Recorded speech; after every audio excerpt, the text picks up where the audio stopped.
expansão das casas de pão. Texto bíblico de Atos 2:46 diz assim: diariamente continuavam a reunir-se no pátio do templo, partiam o pão em suas casas e juntos participavam das refeições com alegria e sinceridade de coração. Irmãos, esse é o retrato da igreja primitiva.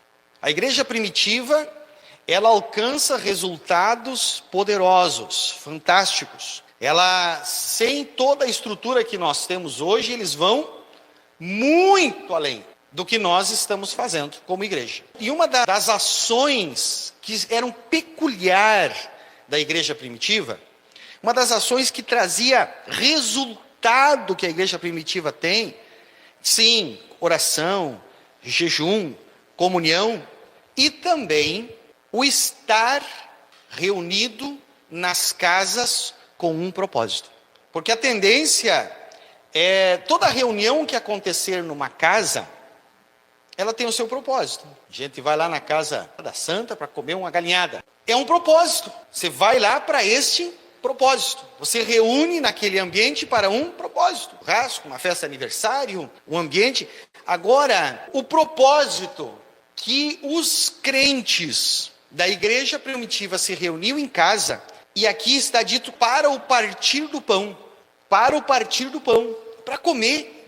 Para comer. É para se alimentar. Mas, meus irmãos, o partir do pão, ele tem um significado grande nas Escrituras. Quando Jesus está na última ceia, lá, por exemplo, em Mateus capítulo 26, versículo 26, que Jesus está na última ceia, antes de ser conduzido ao sacrifício, na cruz, ele institui isso. Ele começa ali e faz a instituição do partir do pão. Quando ele está literalmente anunciando, propagando, ordenando e criando essa ação.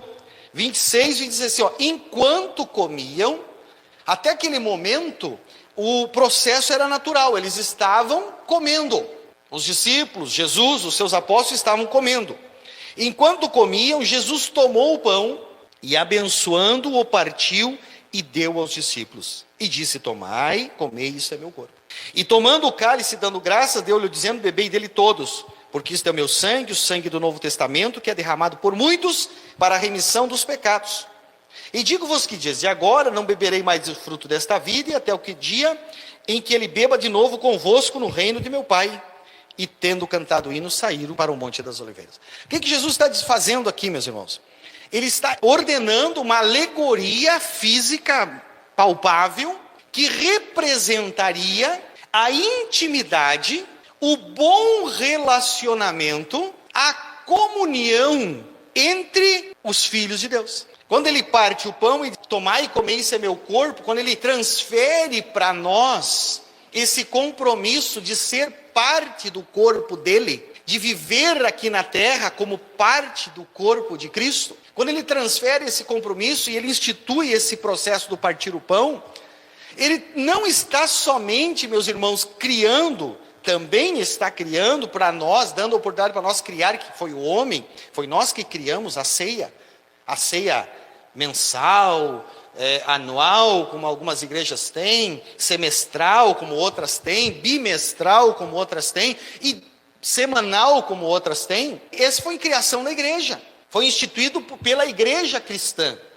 Mas quando ele está fazendo esse momento aqui, ele está criando, além dessa ordenança do contexto, que é importante, ele está criando um ambiente diário, dizendo, olha, você pode ficar à vontade diariamente para partir o pão.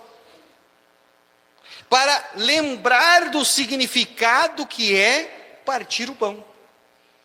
Então a igreja primitiva, ela viveu esse momento e ela viveu diariamente esse momento. Todos os dias a igreja primitiva desenvolvia, ela não tinha sábado, ela não tinha domingo, ela não tinha terça, não tinha quarta, não tinha terça profética, não tinha da casa de pão. Não quer dizer, meus irmãos, que todo o dia, o Amós, segunda, terça, quarta, quinta, sexta, reunia pessoas para partir o pão.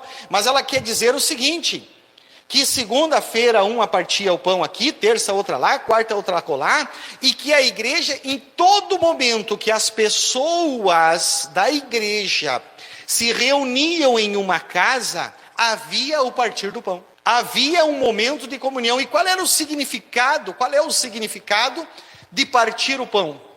Por que que Jesus diz, olha, vocês têm, quando vocês estiverem aí reunidos, partam o pão e comam, porque isso é o meu corpo. É um chamado de atenção de quem nós somos. Quando está partindo o pão, é um chamado de atenção de quem nós somos.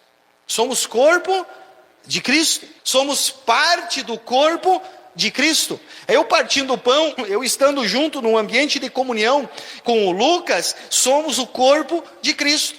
Agora, somente somos o corpo de Cristo, é esse o significado de partir o pão? Não, vai além. Ele disse, isto é o meu sangue. Daí ele fala do momento de tomar a bebida junto com o pão, e ele diz assim, isto é derramado por muitos para a remissão. É para que haja uma lembrança, é para que haja momento de reflexão, momento de pensar no sacrifício vicário de Cristo, momento de pensar o porquê da morte dele. E quando que nós devemos fazer isso?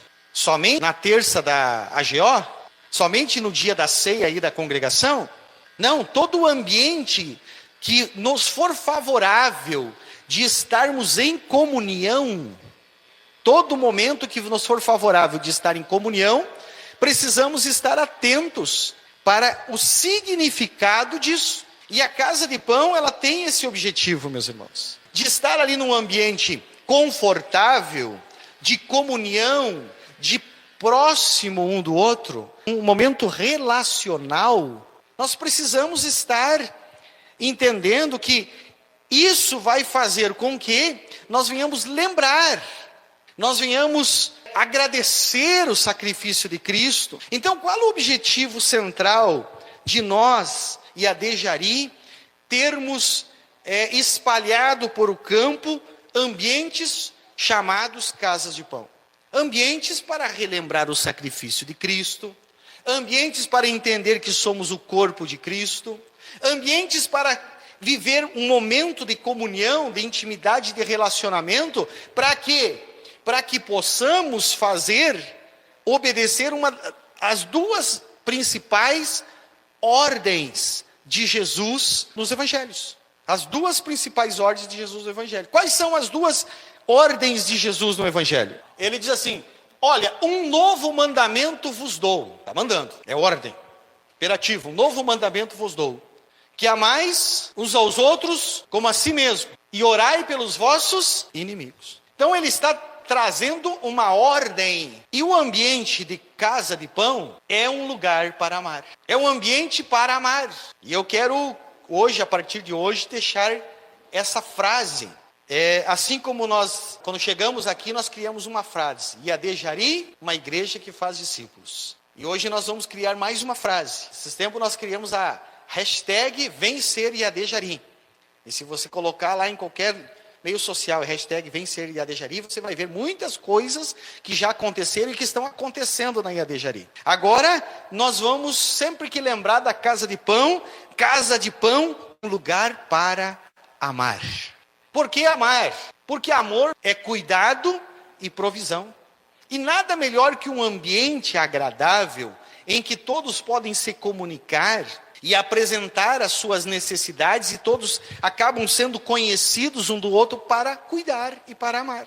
Pode a Alvanir chegar aqui no templo, num dia de culto, por exemplo, e está lotado a igreja ali, e ela não observar. O Léo aqui está tristinho, ele está lutando. Mas Alvanir, que não faz parte da Casa de Pão do Léo, não vai perceber, né? Porque vê ele no culto, vê na celebração, estou dando um exemplo, não vai perceber. Mas o pessoal da Casa de Pão dele vai perceber, porque estão juntos num processo de comunhão. E aí, de repente, o líder da Casa de Pão, ou alguém membro da Casa de Pão vai perceber e vai dizer, não, o Léo está ali para ministrar, ele está ali com uma responsabilidade, e ele não está bem, eu estou vendo que ele não está bem, e vai tirar um momento de oração. Vai estar lá, Senhor, tem misericórdia do Léo, que esses espíritos que estão tentando atrapalhar sejam derrubados por terra, enfim, porque o ambiente de comunhão gera conhecimento, e quando a gente conhece, a gente consegue amar melhor. Por que que às vezes eu tenho insistido, os obreiros insistem com as pessoas para estarem nas celebrações, estarem nas terças proféticas, estarem na casa de pão? Porque quem é visto é lembrado. A gente ora mais por aquele que a gente vê mais. É natural. É ou não é? É natural. A gente está mais junto. A gente se conhece. A gente cria um ambiente. E aí a gente se identifica. E identifica as necessidades de outra. E a casa de pão é esse ambiente. A ideia é de ter um ambiente de cuidado, de amor, de provisão para um para com o outro. Então, o primeiro passo, o primeiro mandamento de Jesus é este, que nós devemos amar o nosso semelhante como a nós mesmos. Nós devemos cuidar do nosso semelhante. E a gente tem esse ambiente chamado Casa de Pão com esse objetivo. De espalhar o cuidado, de expandir o cuidado. Irmãos, outro objetivo da Casa de Pão é oportunizar uma ferramenta para os membros da IAD Jairi levar muitas almas para Jesus. Porque, irmãos, onde houver um ambiente de comunhão e que Jesus for o centro, que o partir do pão, não literal aconteça, mas aquilo, a palavra sendo repartida, porque Jesus diz, eu sou o pão da vida. Então, quando a palavra de Deus é repartida num ambiente de comunhão, né, é natural que as pessoas comecem a entender Jesus, a compreender Jesus como um amoroso Salvador, Redentor, Transformador. E automaticamente, meus irmãos, quem conhece Jesus, quem compreende Jesus, quem se aproxima de Jesus, não resiste. Não resiste, rasga o coração e entrega para Ele. Porque o amor dele é irresistível. A palavra dele é irresistível. Às vezes a gente pensa, mas o fulano é duro de coração, não abre o coração para Jesus. É porque ele ainda, a palavra de repente não foi trabalhada com ele, com amor, com cuidado. Alguma coisa pode ter acontecido ainda, mas quando o Espírito Santo leva a palavra para dentro do intelecto daquele homem, pode ser o duro que for, ele se quebranta na presença de Jesus. Então nós não precisamos, meus irmãos, e não devemos estar forçando barra para a conversão de alguém. Nós não precisamos estar empurrando emocionalmente um Jesus. Você precisa de Jesus, porque você está num estado de pobreza, Jesus pode te deixar rico, que você pode estar num estado de depressão. Não é isso. Nós não precisamos estar empurrando Jesus nesse formato. Nós só precisamos criar um ambiente onde Jesus se faz presente. Aí Ele está presente onde há comunhão. O Espírito Santo de Deus, onde Ele está, tem liberdade. E esse ambiente de liberdade, criado dentro de uma casa, dentro de um contexto familiar, dentro de uma garagem que seja, na sombra de uma árvore, onde quer que for, se esse ambiente for criado e Jesus estiver no meio, as pessoas da volta não resistirão o amor de Jesus. Não é isso que você que já tomou a decisão assim, é bem provável que você não resistiu ao amor de Jesus. Que Ele foi rasgando de pouquinho, né? Foi te amando, aleluia. Foi cuidando de você, foi te afagando. Nos momentos de luta, tu estava lá orando, ou conversando com Ele, ou às vezes ouvindo alguma coisa que alguém te disse, e aquilo foi te abraçando, foi te esquentando a alma, e Ele foi te convencendo, dizendo, deixa eu amar você. E esse ambiente, meus irmãos, é o melhor ambiente que tem para nós ganharmos almas para Jesus, para nós levarmos as pessoas a conhecer Jesus. Porque Ele se revela a essas pessoas num ambiente de comunhão. Estamos aqui num ambiente profético, diferente daquele ambiente da casa de pão. Jesus pode se revelar aqui? Pode também, porque Ele está no nosso meio. Aqui é um ambiente profético, de uma palavra profética. E vamos encerrar esse momento profético desses últimos dias, nessa série hoje. E eu tenho certeza que todos nós crescemos. Por quê? Porque a palavra nos faz crescer. Mas além de crescer, meus irmãos, nós temos uma obrigação bíblica, dar fruto. E o nosso fruto precisa permanecer. E é num ambiente de comunhão, como esse, que nós usaremos e estamos usando, e vamos usar ainda mais, essa ferramenta chamada Casa de Pão, para levar muitas almas para Jesus. Para cuidar bem dessas almas. Irmãos, Atos 42, 4 e 32, diz assim: da multidão dos que creram, eram um no coração e alma.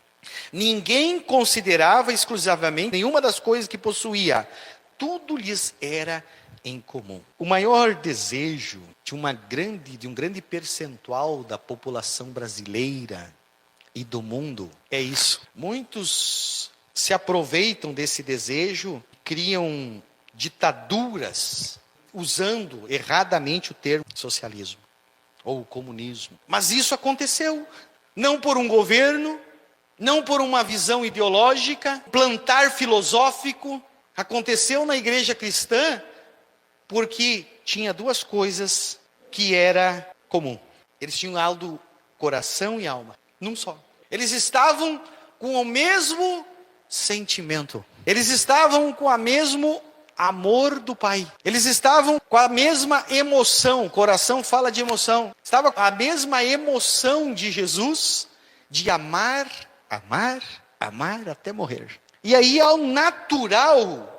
natural era suprido as necessidades dos outros. Depois surgem muitos outros que começam a tentar usar esse status quo da igreja primitiva com ideologias e criaram sérios problemas. Ali Babá, por exemplo, o príncipe dos ladrões. Como é que ele cria a ideologia dele? Roubar do rico para entregar para o pobre. Roubar é pecado? Sim ou não? Mas roubar de rico é pecado? E roubar de bilionário é pecado? E roubar de ladrão é pecado? É pecado. Mas alguém batia palma para o Alibaba. Alguém entronizava ele. Porque estava tirando dos ricos e colocando para os pobres. Visões assim como essas. Podia citar N visões de pessoas que tentaram fazer disso. Não vão conseguir. O único que faz eu e você render o coração, abrir o coração e amar é Deus. É o Espírito Santo. E aí o amor do Senhor, ele não traz confusão. Não é um amor maluco que se dá tudo que tem. Um amor franciscano, como se diz. Perde o controle da situação. Não. Um amor autêntico, racional, equilibrado. Não adianta ter um amor desequilibrado. Um cuidado desequilibrado. Porque se cuidar desequilibradamente de alguém, esse alguém vira escravo da sua miséria. Conta-se a história de um homem, de um sábio, dois discípulos, eles estão caminhando, e de cima de uma montanha eles enxergam uma choupana, uma pequena casinha lá embaixo. E eles descem até aquela casinha simples, uma casinha muito simples, e esse sábio começa a perguntar para aquela família, era um casal com 2 filhos, perguntaram para aquela família como eles sobreviviam naquela. Não, nós sobrevivemos, nós plantamos aí uma abóbora, uma mandioca, subsistencial. Comemos ali um feijãozinho que plantamos, alguma coisinha que plantamos, algumas frutas. Fazemos alguns caldos. Daí ele disse assim, mas e as roupas? E aquilo que não tem aqui, como é que vocês conseguem? Nós temos uma vaquinha. Nós temos uma vaquinha. Uma vaquinha aí que a gente tira leite, faz uns queijos e periodicamente a gente vai à cidade, vende e compra alguma roupa. E ele viu que tinha muito pobre de roupa, pobre de tudo naquela casa. E aí diz o sábio, tá bom, conversou com eles, mas vocês não têm vontade de melhorar? Esse campo é lindo, plantar? Não precisamos, tá aí. Tamo. E aí o sábio sai, tardinha já de lá da casa, com seus... E eles se roubem a vaca dele. Vamos levar a vaca. E aí os 2 discípulos, não vão fazer. Roubem a vaca dele. Roubaram a vaca. Subiram a montanha, lá em cima, larga no peral, larga no penhasco. Mas a única fonte deles, a única fonte, larga no penhasco. Diz que aqueles discípulos largaram com muita tristeza, muita dor no coração, largaram a vaca no penhasco, morreu. Passa-se um tempo, morre o sábio, e um daqueles discípulos volta para aquela região, com aquela dor no coração. Volta para aquela região, e quando ele chega de cima da montanha, da onde ele derrubou a vaca, olha no penhasco, vem aquela lembrança na sua mente, e olha para baixo, para o outro lado, um vale lindo, várias vacas, plantação linda, um monte de bois, maquinário agrícola. E ele desce frustrado, e chega lá e diz, coitado desse pessoal, vendeu a propriedade, por causa minha, matei a vaquinha deles. E aí ele chega para o pessoal e começa a conversar, diz, tudo bem, tudo bem. Pois é, e vai conversando, e vocês são daqui? Sim, gente, são daqui. Quanto tempo que vocês moram aqui? Na vida toda, eu nasci na casinha ali, naquela choupaninha, agora eu estou numa casa de luxo aqui, mas eu nasci lá naquela choupaninha. Diz, você nasceu lá, e ele começou a se alegrar. Dizer, mas o que fez essa mudança? Vocês moravam lá na choupana e não tinha medo de se identificar. E aí ele disse assim, não, aconteceu uma catástrofe aqui uma vez. A nossa vaca fugiu, caiu no penhasco e morreu. E era a vaquinha que nós ia comprar alguma coisa, e daí nós tivemos que nos reinventar. Nós tivemos que plantar, nós tivemos que mexer com outras coisas. E o papai foi nos ensinando algumas coisas que ele aprendeu lá no passado, com o papai dele, e nós nos reinventamos e tornou essa grande empresa agrícola que está aqui. Às vezes a ajuda que nós precisamos dar, não é para deixar na miséria. É para chamar atenção, para puxar uma orelhinha, para colocar a pessoa no seu devido lugar. Não vão sair matando vaca por aí, gente, tá? Não vão sair matando vaca por aí. Mas é o jeito que nós precisamos aprender, meus irmãos. Muitas vezes, isso é também amar. Que às vezes a pessoa está ali, vem para um culto, esperando um milagre, às vezes absurdo. Ou esperando que Deus mude a cabeça dela. Deus não muda a cabeça de ninguém. É o que as pessoas vêm para um culto. Mas eu preciso de um milagre. Ok, você precisa de um milagre. Qual é a tua parcela para que isso aconteça? Aí lá na casa de pão isso é possível fazer. Aqui não dá. Aqui a gente pode afrontar alguém. Esse alguém pode trazer uma situação e ficar envergonhado. Mas lá na casa de pão, a gente vai ver, mas eu estou aqui na casa de pão e estou numa miséria, não tenho o que comer. Ok, nós vamos arrumar o que você vai comer, não tem problema, meu filho. Mas vem cá, tu está trabalhando? Tu está fazendo alguma coisa para suprir? Pois é, não, então eu vou te ajudar, vou te arrumar um trabalho, te orientar, vou te dar um curso de capacitação. Hoje a Secretaria de Assistência Social disponibiliza N cursos aí de capacitação para alguém que quiser aprender algo para fazer ou se reinventar na profissão. A casa de pão serve para isso. De repente não vai ter mais audiência na casa de pão, né? Estou atropelando o povo da casa de pão. Não, mas são ambientes que a gente ajuda. Ajuda também no mundo físico, sim, não vamos deixar ninguém passar fome. Não vamos deixar ninguém se vestir mal, mas vamos ajudar de todas as formas, para que esse cidadão seja também diferente, seja proativo. Jesus quer isso conosco, Jesus quer nos abençoar. Então, esse ambiente de comunhão da casa de pão também faz isso. Uma casa de pão serve, meus irmãos, para alcançar pessoas que nunca iriam numa igreja de crente. Porque às vezes nós somos taxados, e algumas por alguns excessos de uns crentes, por alguns absurdos, que assim como em qualquer outro lugar também existe, né? E somos taxados, doidos, como louco, como gritões. E aí as pessoas dizem, não, eu não vou lá. Mas quando ela vai, conhece pessoas e vê que não é bem assim, e que a gente está preocupado em cuidar das pessoas e melhorar a fibra moral da cidade onde nós estamos, as pessoas vão aderir ao nosso projeto, à nossa visão, e aí vão conhecer quem é o dono da igreja, que é Jesus. Então a casa de pão é um lugar de concretização do amor fraternal. Isso produz segurança para os membros, pois cada pessoa torna-se parte daquela família, os membros da casa de pão que eu estou falando, produzindo assim um ambiente de proteção, onde cada um deve cuidar do outro. Casa de pão é um lugar também que serve para integrar os irmãos que vêm de outras igrejas e denominações. Esse é para que serve. E nós estamos à procura, meus irmãos. Como IAD Jari, nós estamos à procura de lares hospedeiros. Nós estamos à procura. Quantos lares hospedeiros surgirem, nós queremos estar lá cuidando naqueles lares. O que é um lar hospedeiro? É a casa de um crente cheio de Jesus, que quer convidar os seus amigos, o seu oikós, para estar ali e se reunir e ouvir uma palavra de Deus e ser pastoreado por alguém. Esse é o lar hospedeiro.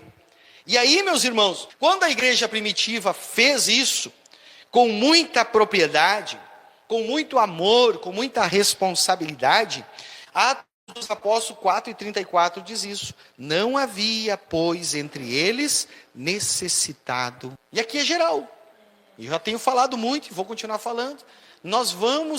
só vamos conseguir, irmãos, ser a igreja do Senhor Jesus, se no meio da nossa congregação, as necessidades do povo forem supridas. E hoje, meus irmãos, existem tantos recursos oriundos do governo para ajudar as pessoas.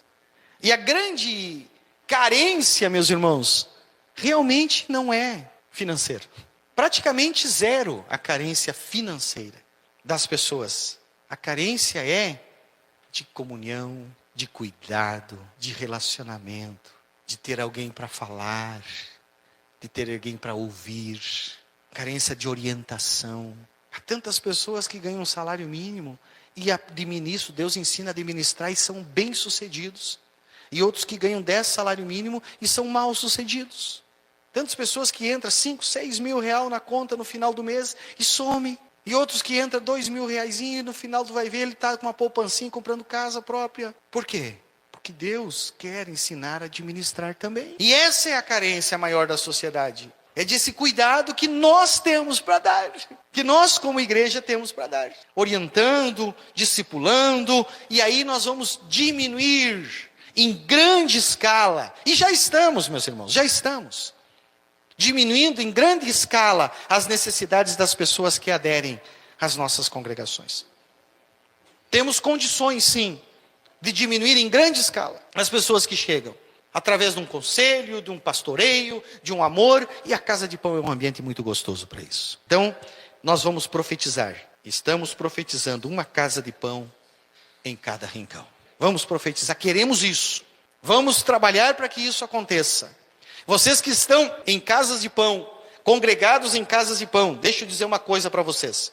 Se preparem, absorvam tudo, porque em breve nós precisamos multiplicar a casa de pão de vocês. Dessas casas de pão que vocês estão, vai precisar sair um lar hospedeiro novo, um líder novo para pastorear. Nós precisamos multiplicar. Não adianta ficar uma casa de pão de 50 pessoas ali, 30 pessoas, 20 pessoas. Não estou dizendo que não deve, não adianta. Agora, quando ela multiplicar, ela vai alcançar novas pessoas e nós estaremos em outros rincões.